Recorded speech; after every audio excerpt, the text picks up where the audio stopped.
Vídeo aqui do canal Marcos Ducati. Marcos, o que você vai falar hoje, cara? Olá pessoal, boa tarde a todos, vocês, todos os que acompanham a gente aí. Hoje nós vamos tratar, de um assunto que é Konoha, parte 2, o tema do vídeo. Esse vídeo ele vem trazendo um pouco mais, sobre ali a estrutura de Konoha e também o que representa para nós hoje em dia no mundo, A gente começou até perguntando pro Adolfo ali quais seriam as nações ali, se fizesse um paralelo entre o mundo real e o mundo de Konoha ali, o mundo de Naruto ali, quais seriam as nações correspondentes às nações do anime, Aí o Adolfo até pontuou aqui como Konoha sendo Estados Unidos, os Estados Unidos, a nação mais forte. Porque também tem um Monte Richmond ali, cara? Então não tem muito como mexer, Falar que não é, Porque os caras têm literalmente um Monte Richmond, Quando o The Anime começa. São 4 presidentes e ali tem os 4 Hokages, Que tinha no negócio. E aí apontamos a nuvem como sendo a principal opositora ali. Exato. Que é a Rússia. Aí a Vila da Pedra, que seria ali, eu acho que a África e a Ásia num ponto seria assim ali a Vila da Pedra, A Ásia, eu estou entre a Ásia e a África, viu? Entre os dois ali, para saber qual dos dois. A chuva seria a Europa, bem colocado. Uhum. Tem também os samurais, o reino dos samurais ali, que não é os ninjas que mandam, mas os samurais, que acho que seria o Japão. Porque você vê, pode ser, é um local bem seguro, é um local tão seguro e tão neutro que quando foi fazer a reunião dos Kage eles fazem lá, Tipo assim, é uma zona tão neutra lá que os ninjas não conseguem comandar, E também tem um outro terreno que é a aldeia do Som, criada pelo Orochimaru de Konoha. O interessante é que a aldeia do Som... ela não foi criada, a aldeia do Som ela sempre existiu, é que ela não tinha ninjas ali organizados, eles não tinham uma liderança, exatamente. Eles eram como se fosse um mundo ninja antigo. Tinha vários clãs que ficavam lutando entre si ou até mesmo competindo entre si, mas não tinha uma liderança assim estabelecida. Pelo que eu entendi, a Vila do Som foi uma vila construída mesmo pelo Orochimaru, Foi. Sim. Mas foi construída, mas não que não existisse. Como o Orochimaru fazia as viagens. Ele fez a organização política. Isso, exatamente. Ele organizou tudo e construiu ela.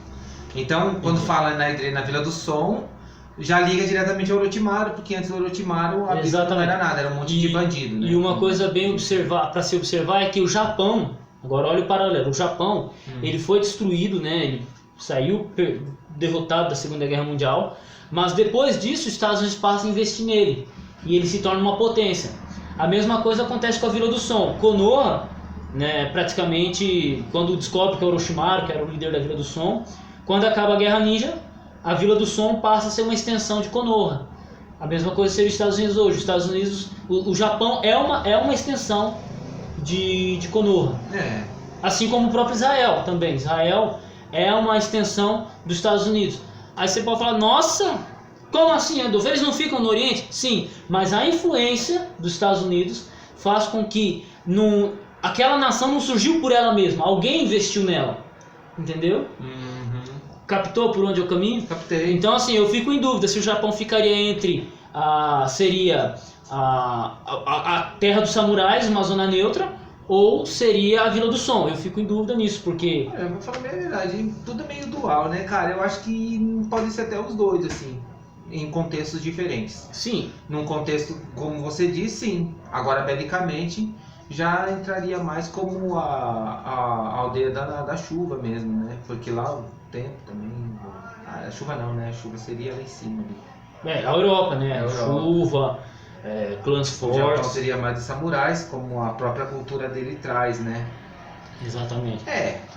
Algo a se pensar, Eu diria que é a Vila do Som, porque a Vila do Som ela tem evolução tecnológica, Muito da evolução que o Orochimaru fez foi na Vila do Som também. Não, o Orochimaru é que trouxe, esse tipo de pesquisa, essa tecnologia, esse campo aí, quem trouxe mesmo foi o Orochimaru.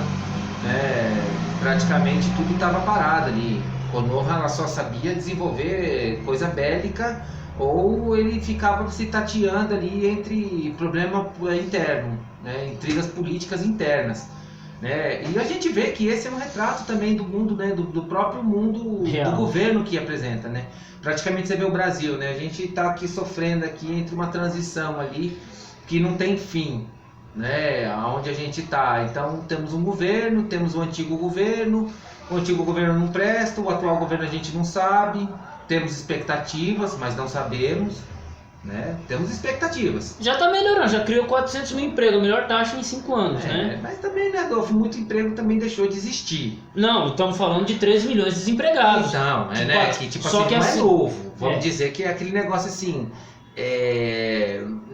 não é novo, já existia, mas fechou e aí outras pessoas, ou as mesmas pessoas, foram lá e conseguiram de novo a mesma qualificação. Porque 13 milhões não tinha 13 milhões de desempregados. Eles ficaram desempregados. Ah, sim. E aí agora eles estão conseguindo emprego de novo. Então não é novo, né? É algo que já existia, não existiu mais pelo tempo e voltou a existir. É alto e abaixo, né? Isso, exatamente. Mas isso se e dá... a gente sofre. E os principais problemas, desculpa, os principais problemas que nós temos aqui é o quê? É as guerras internas, né?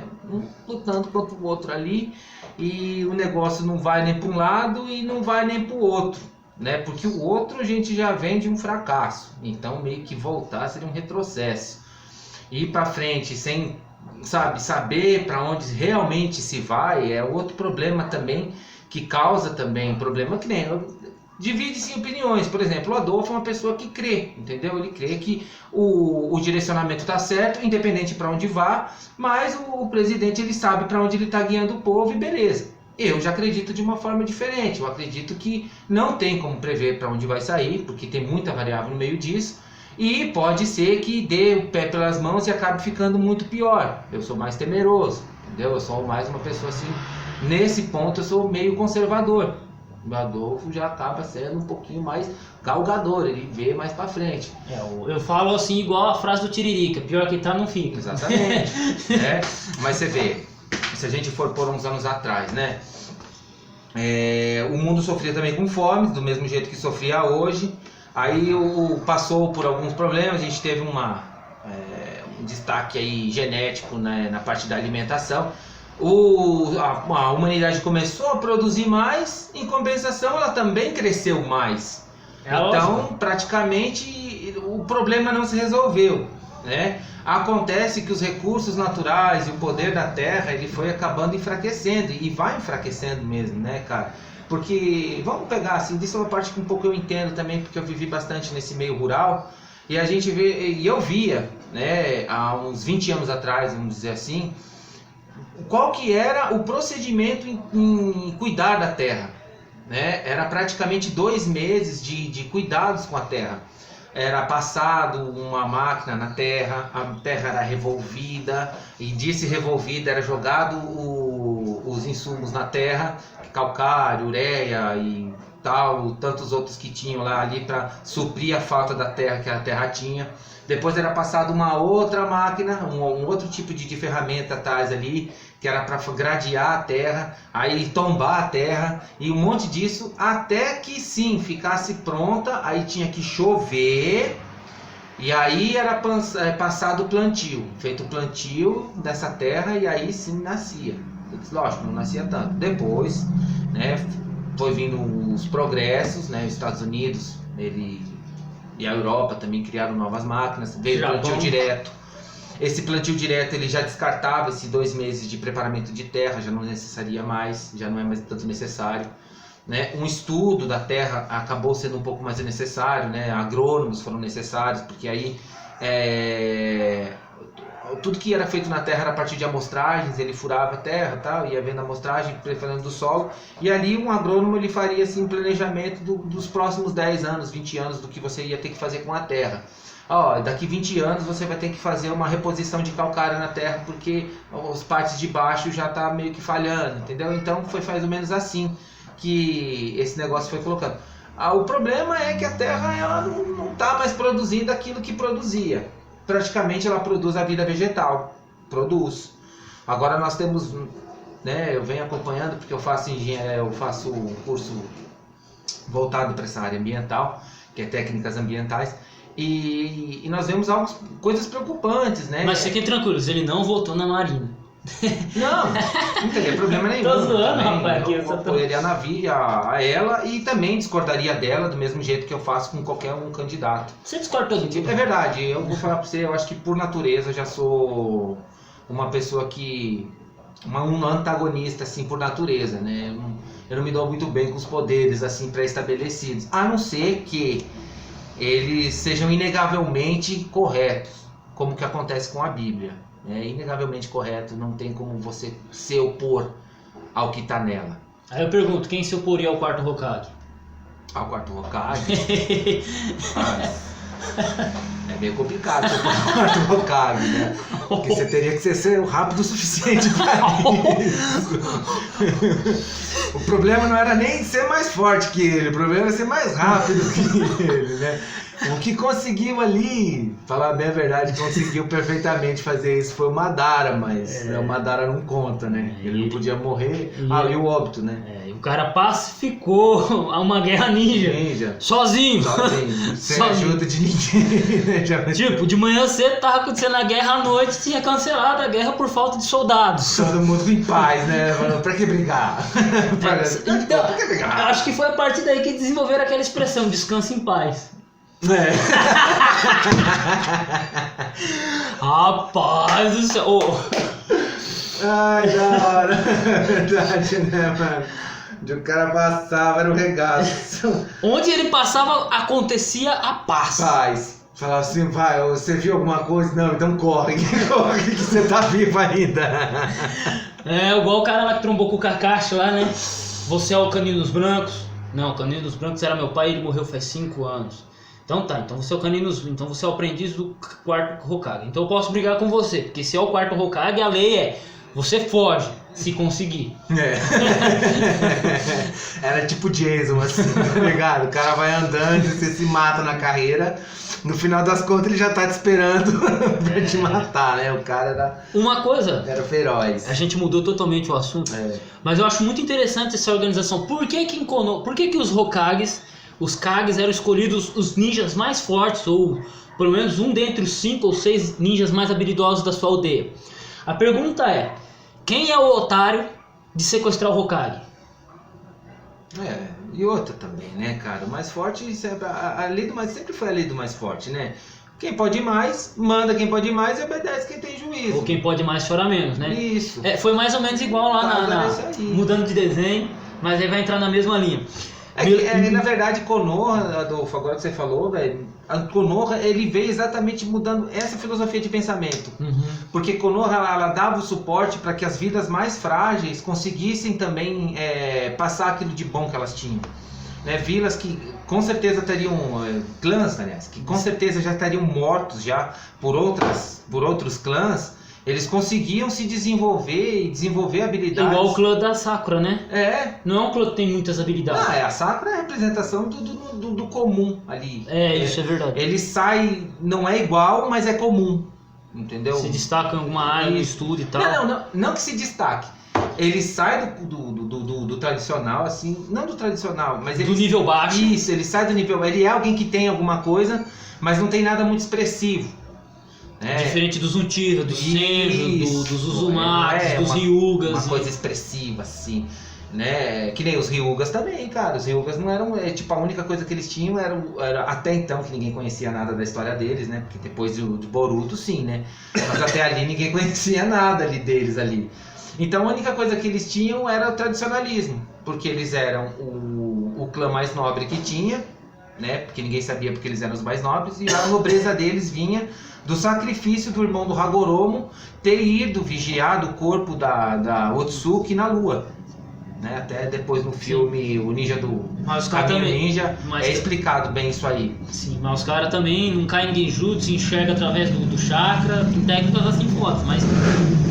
mas é que nem você vê, mas não teve aquele negócio lá, o fato que aconteceu com o pai do Neji e o pai da coisa, entendeu? Eles foram pegos numa estratagema ali, meio que banal, né, cara? Meio que infantil até, né? O cara vai lá, tenta raptar, né, a filha do cara, e o cara morre, e aí os caras pedem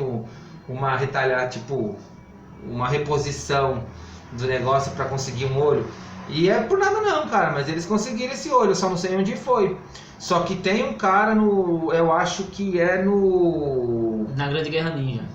Na reunião, Que no aparece conselho, o cara tem o Byakugan, mas eu só não lembro ele era da água, né? Da Vila da... Da Vila da Água, da mulher lá que gospe lá. Isso, da Tsukage. Da Tsukage. Então, ele era de lá, e eles conseguiram esse olho aí, cara. Então, meio que, sabe, né? E eles não eram ninja. Quem era bem expressivo mesmo era a família principal, porque a família principal ela prendia os punhos suaves, aquela trigrama lá, 8 trigramas e tal. E o Neji elevou até o nível de 128 gramas, de trigramas, tá ligado? Ou seja, ele praticamente ele desgraçou o plano. Ele evoluiu, ele falou assim, a família secundária é foda. Então, ele acabou, porque ele era da primária também, né? O irmão dele também era da linhagem dos reis ali, porque ele era filho do negócio. Infelizmente eles eram gêmeos, né? E aí acabou tendo essa divisão do que nasceu primeiro. Aconteceu também com quem? Com Saul. Não, Esaú e Jacó. Foi a mesma coisa. Os dois eram filhos de Isaac. Os dois tinham direito. Mas o que nascesse primeiro ia ganhar tudo e o outro, por mais que tivesse alguma coisa, não ia ganhar porcaria nenhuma. E foi o que aconteceu, né? Aqui, tipo, lógico, né? Jacó, por ser um enganador, ele foi lá, enganou o seu irmão e pegou tudo do irmão dele. Mas também pediu desculpa mais tarde. Né? Se tornaram amigos. Até tentou devolver tudo, mas isso era questão de palavras. Tudo bem, mas vamos voltar ao foco que eu coloquei. Sim. A questão dos clãs, né? Falando dos clãs sobreviventes ali. Por que que como que Konoha, você foi para uma linha, como que Konoha protegia, né? Protegia os clãs mais fracos, ela né? protegia tudo isso. A estrutura dela era proteger isso aí. Né? O Madara, ele tinha visto isso aí. O Madara e o Hashirama, eles sonharam isso juntos. Esse desejo de que as crianças pudessem se manifestar, né? Porque eles tinham os irmãos deles ali, pessoas boas, eles gostavam, amavam os irmãos amavam eles, tinha todo um sentimento, toda uma infraestrutura ali de carinho e tal, porque não era como a gente imagina que fosse, entendeu? Eles, 12, 13 anos, eles morriam, é praticamente um ambiente de guerra.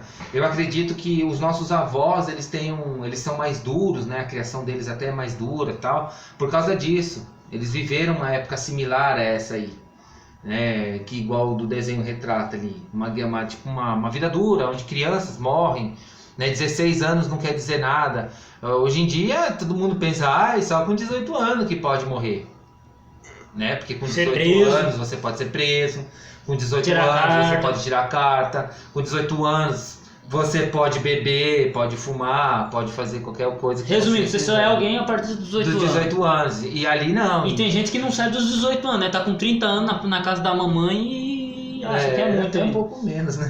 16, 12 por ali. Biblicamente é 12.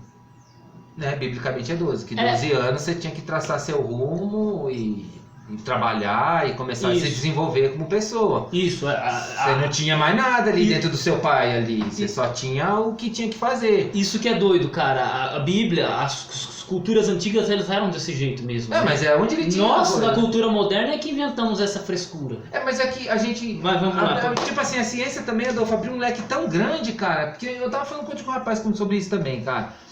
O cara falou pra mim, meu filho tem 30 anos, só fuma maconha, não faz mais nada. Eu falei, cara, o duro que é complicado. Primeiro, ele fumar maconha. Ele fica uma pessoa que pensa muito mais. E hoje em dia, a gama de trabalho que você pode fazer pro resto da sua vida é tão grande que alguém que pense muito vai acabar não fazendo nada. Porque você pode pensar, eu posso trocar lâmpada, eu posso trocar piso, eu posso trocar vaso, eu posso trocar cano, sabe? Mas eu também posso pintar parede. Eu posso pintar parede. Eu posso desenvolver técnicas para isso, ferramentas para isso. Ou eu posso fazer o seguinte, eu posso plantar planta, eu posso fazer um jardim. Pode ser soldador igual a sua profissão. Posso ser soldador. Mecânico de carro, mecânico de moto, sapateiro, olha quanta costureiro, youtuber. Foi mal, eu até gostei de você. Youtuber. Vou contar pra minha mãe. Professor, mestre, tudo mais. Tudo isso, entendeu? Você pode fazer. Então, A gama é muito grande. Antigamente não. Antigamente seu pai era sapateiro, então você, desde os 8 anos, 6 anos... Ou você era sapateiro ou você trabalhava naquela função básica. Você nascia, cara. Você já tinha já o que fazer, né? Porque na época todo mundo que é mais antigo vai lembrar. O cara nascia mulher, cara, puta merda. Agora nascia homem, mais um pra trabalhar. O cara ficava até feliz. Então praticamente o cara que chegava com 16 filhos homem... Tinha uma boa aposentadoria. Rapaz do céu, esse era o cara que todo mundo falava, esse aí vai mandar em todo mundo. Porque 16 filhos, é 16 caras ali batendo ali, entendeu? É mão de obra praticamente de graça, porque todo mundo trabalha pelo sustento. Com 12 anos mudava. Com 12 anos, além de você, tipo, você não trazia mais sustento pra sua casa, você trazia pra responsabilidade de alguém, você trazia pra você. Começava a ganhar, e vamos falar a verdade, dentro de uma estrutura bem simples, 12 anos, a pessoa já sabe mais ou menos o que fazer. Lógico, né? A construção do mundo moderno exige coisas muito mais complexas, relações mais complexas, tem que saber trabalhar em grupo, em equipe, e vamos falar a verdade, eu acho que o que mais demora pro ser humano hoje em dia é aprender a trabalhar em equipe. Eu vou falar uma coisa pra você, Marcão. Desde os 12 anos de idade eu entendi que eu tinha que ser professor. Mas já recebeu já o chamado dele ao mestrado, né? Ao mestre. Já com 12 anos. Isso é bom, cara. Eu vou falar pra você. Mas só fui criar vergonha na cara de voltar a estudar de verdade mesmo aos 20. Eu comecei a estudar na minha vida aos 20. Mas vamos lá. Então, Konoha ela foi criada para proteger essa questão dos mais fracos, né? E aí a gente retorna àquela pergunta. Por que então sempre o ninja mais forte, ou um dos ninjas mais fortes, eram escolhidos para serem Hokage? Então, na verdade, não eram os mais fortes. Os mais habilidosos. Mas que tipo assim, eles escolhiam quem estava mais perto dentro da linha deles. Porque o Orochimaru também era muito coisa, mas o Orochimaru nem se passava ali quando o terceiro queria escolher um outro Hokage, ele nem cogitou o Orochimaru. Porque o Orochimaru, ele era um gênio, ele era muito poderoso, mas ele não tinha compromisso nenhum com essa vertente aí. Porque assim, eu entendo assim, depois que Konoha existiu, o conhecimento, ele pôde ser, tipo assim, dentro do pensamento de Konoha, a guerra já não era mais, tipo, a estabilização pelo poder, ou mostrar o poder já não era mais o objetivo principal ali. Nunca foi, né? O que regia eles. O que regia eles era o futuro, né? O que deixaremos para o futuro. E isso também, Konoha, fora o Monte Richmond, né? Tem muito com os Estados Unidos. Porque os Estados Unidos sempre se preocupou com o futuro. Sempre. Tudo que ele fez foi para o futuro. Quando tipo, praticamente o mundo estava bem e tudo mais, era só acabar com a fome que todo mundo vivia. O que começou a acontecer? Eles começaram a procurar a vida fora da Terra. Começaram a investir em viagens espaciais. Então, ou seja, para poder ver, falou, peraí, hoje nós estamos na Terra, mas o fato a Terra não vai durar para sempre. Entendeu? Vai chegar um momento que a Terra vai ser... ela não vai conseguir dar infraestrutura para a vida para as pessoas. Né? Porque o ser humano, ele se multiplica. E ao se multiplicar, ele esgota os recursos naturais da Terra. Então foi necessário eles fazerem isso aí. E eles começaram a se preocupar com isso, não foram os únicos. Né? Porque os russos, né, a União Soviética ali também já estava nesse caminho, já tinha algum tempinho. Então todos eles estavam procurando assim respostas sobre como chegar no futuro, a resposta sobre a essência de Deus. Realmente Deus essa estrutura de Deus é uma coisa assim que é essencial à vida, né? Porque nós vemos assim que nos governos passados dos Estados Unidos muito foi perdido na parte de protestantismo ali, principalmente no cristianismo. Foi aberto, né, vários caminhos, né, para ocultismo, magia negra e tudo mais. Desde a década de 70. Tem um livro aqui que eu terminei de ler, a Sedução do Cristianismo, David Hunt. Ele fala exatamente isso, né? Não é com esse foco, ele vai trabalhando a questão da entrada da nova era na década de 70, via o rock, via o movimento hippie, a desconstrução do protestantismo. Isso aí é interessante. Sim. Mas é natural também, porque se você observa ao longo da história, você pega aí o povo de Israel. O povo de Israel, eles tiveram seus pontos altos com Deus, Mas eles tiveram seus pontos muito baixos. Então, mas os pontos baixos é exatamente isso. Quando eles começavam a olhar para o futuro, só tinha ponto baixo. Porque o futuro era praticamente provido por Deus. Né? Tem até um se livro... você pegar o livro de Juízes, eles estavam... eles se perdiam com relação a Deus, o lado espiritual, e eles se tornavam escravos de outra nação, de outro clã. Aí eles pediam para Deus um libertador, e aí Deus lá mandava um libertador, Gideão, mandava Sansão. Aí eles libertavam esse povo, aí o povo vivia em paz. O libertador morria, o povo se corrompia, voltava de novo a ser escravo. Aí chamava... Sempre teve isso na história de Israel, sempre teve isso na história humana. Mas no começo, eu ia falar até aquele fato lá. Exatamente. Aí vamos supor, você pega na história humana também, acabei de citar a história bíblica, que ocorreu num determinado ponto. Você pega na história humana, os gregos, a época mais prolífica dos gregos de pensamento é a época que a Grécia estava mais fraca economicamente e militarmente. Interessante. Você pega, por exemplo, os Estados Unidos. O sistema de educação dos Estados Unidos está uma droga. Ensino médio. Bacharel, uma droga. Você pega outros países que estão subindo na coisa, como chineses, indianos, os russos não, mas os chineses e os indianos, eles estão crescendo muito. Aí você vai pegar a taxa de leitura dos adolescentes, das crianças, 2, 3 vezes maior do que de um americano. A média de leitura de um indiano, que é o povo que mais lê, a última vez que eu vi, o povo que mais lê no mundo está sendo os indianos. Um adolescente indiano lê, em média, 1 hora e 10 minutos, por exemplo. Tipo, 1 hora e 10 minutos, um cara mediano lá na Índia lê. Só que vai ter cara que lê 6 horas. A média, né? Tem uns que não lê, outros que lê, e assim vai. Então, você tem países que estão ascendendo na questão política, né? Que eles aumentam sua intelectualidade tremenda. Os Estados Unidos passou por isso.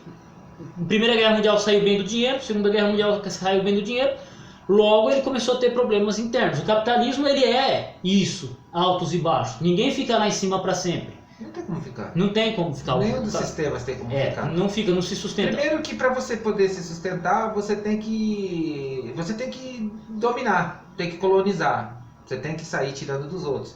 Em parte, os Estados Unidos fez isso. Por enquanto que ele fez isso, ele conseguiu se dar muito bem. Que ele ia pegando recursos dos outros e colocando do preço que ele queria dentro do seu próprio mercado. Depois, quando ele teve que usar dentro dos seus próprios recursos, dentro do seu próprio mercado, aí começou a mudar a coisa de figura, né? Porque aí já não era um recurso que não tinha mais nada a ver, era um recurso deles mesmos que eventualmente fará falta, né? Com certeza vai ter falta.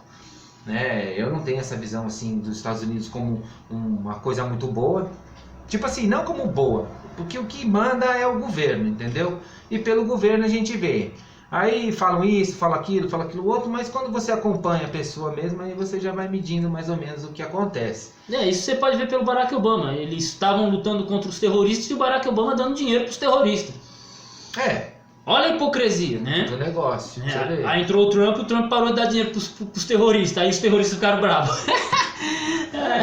Compensação, né? O Trump é a favor dos jogos, né? Prostituição, né? A própria filha dele, né? Ela meio que de uma boa moça, assim, tipo... Como é que é o nome da filha daquele cara lá? É tipo uma Sandy meia do avesso, entendeu? Porque vamos falar a verdade, né? As pessoas precisam de musas, né? De pessoas para se inspirarem, né? E você pode ver, né? Quem que... Tipo assim, você pega a Rihanna, pega isso, pega a Madonna. Você vai pegando, assim, musas pops, assim, que formam opiniões de pessoas. E aí você vai vendo o que eles vão construir. Porque, vamos falar a verdade, nós dois viu o Rambo, certo? O que eles construíram? Construiu uns caras meio doidos, né? Foi o que eles fez. Aí você pega a geração que foi criada pelo Teletubbies, né? Aquela geração... Bob Esponja, que só ensina a fazer boiolagem. Amizade também. Não, fala pra mim. Legal, caçar água viva pelado com seu melhor amigo estrela, isso é coisa de macho? Se o Patrick fosse de repente verde, Azul. Rosa é complicado, né? Rosa é meio embaçado, mas tinha que ter mudado a cor do Patrick. Ai, ai. Entendeu? Olha, Mas enfim, aí tipo, teve esse patamar, assim, e as coisas eles vão trazendo, né? Então os Estados Unidos, ele tem uma contribuição grande, sim, não só de coisas boas, mas também de coisas muito ruins. E voltando agora ao contexto do negócio. e né? bateu 30 minutos, mas vai lá, finaliza aí, Tá, Marcão. então pessoal, o negócio é o seguinte, ó, a gente dá pra ver, entendeu? Que hoje nós precisamos construir, né, bases sólidas, né, para o que a gente põe a nossa fé. Você não dá para você pôr a sua fé pelo bem-sucedido, porque o bem-sucedido de hoje pode ser o mal-sucedido de amanhã. Né? Nós temos aí, pessoal, ó, vamos colocar um pouco o Lula aí, né, aquele sem vergonha lá, na conversa. Ele começou o mandato dele super bem, mano. Os primeiros 4 anos dele aí não tinha quem falasse mal dele, cara. Até as pessoas que não gostavam dele. Aceitação de 98%, Então, de tinha 90%, mais ou menos. Não, cara, você tinha que dar o braço a torcer que o cara tinha feito algo, não que fosse bom, mas que ajudou bastante pessoas naquele momento. Aí depois os anos foram passando e você foi vendo, tipo, tudo que ele estava fazendo por trás daquilo lá e a quantidade de dinheiro que ele realmente investia e o que ele realmente falava, entendeu? Hoje nós temos um problema diferente, né? Temos assim, nós temos o nosso território, não temos condições de geri-lo, não temos. O Brasil não tem condição de gerir o seu próprio território. Isso aí é uma verdade. Não por causa do presidente não, cara, é por causa do próprio brasileiro mesmo. Entendeu? Você pode pegar pelos times de futebol. Entendeu? Você vê um jogador lá, ele tá no time dele ali, você pergunta pra ele, onde você vai estar no que vem? Na Europa. Entendeu? Ele não fala, não, vou continuar no meu time aí, vou morrer no meu time, vou me aposentar nele, vou jogar e vou calar a boca de todo mundo com o meu time. Você não vê um jogador falando isso aí. Então você já pode mais ou menos basear que 65% das pessoas vão falar a mesma coisa que um jogador, porque 65% deles, se tivesse a condição de trocar, eles trocariam. Eu sou um desses. Você? Se eu pudesse sair do Brasil, eu sairia e não voltaria mais. Eu não trocaria, eu vou falar bem a verdade pra você. Eu só trocaria o que eu faço pelo céu, sinceramente. Quando Jesus voltar, eu troco com todo prazer aquilo, a minha missão na Terra. Até lá, não trocaria, até mesmo porque eu sei que dinheiro me faria bem mal. No começo faria bem, mas depois faria muito mal extremo. Então eu acredito que eu estou exatamente no lugar onde Deus me queria. E por isso eu não tenho direito de trocar essa minha vida. Na minha concepção, lógico, né, pessoal? Cada um com a sua. Fala, poxa, eu sofro pra caramba. Ele fala por ele, não ele seria não fala mal por mim. nenhum, eu teria um pouco mais de dinheiro. Mas eu não acho assim que o dinheiro ele transforme a pessoa ou tire ela realmente da miséria. Porque você pode ver pessoas ricas miseráveis, cara. Concordo, porque teve um cara que achou 1 tonelada de ouro. Sabe o que é o cara achar 1 tonelada de ouro na Serra Pelada? 3 anos depois ele não tinha mais nada. Ele tinha dinheiro, por 3 anos depois. Por quê? Continuou sendo miserável. Eu acho sim, né? Que agora concluindo mesmo a conclusão. Truco! Pessoal, o negócio legal de Konoha é o seguinte, a estrutura atual de Konoha. As pessoas se valorizam pelo que são. Pela amizade, pelo sentimento, pela vontade de ver elas bem, pela vontade de poder, a oportunidade de falar um oi, um bom dia, uma boa tarde, ou precisar, ou ajudar aquela pessoa. Isso é legal em Konoha. Que ninguém se preocupa com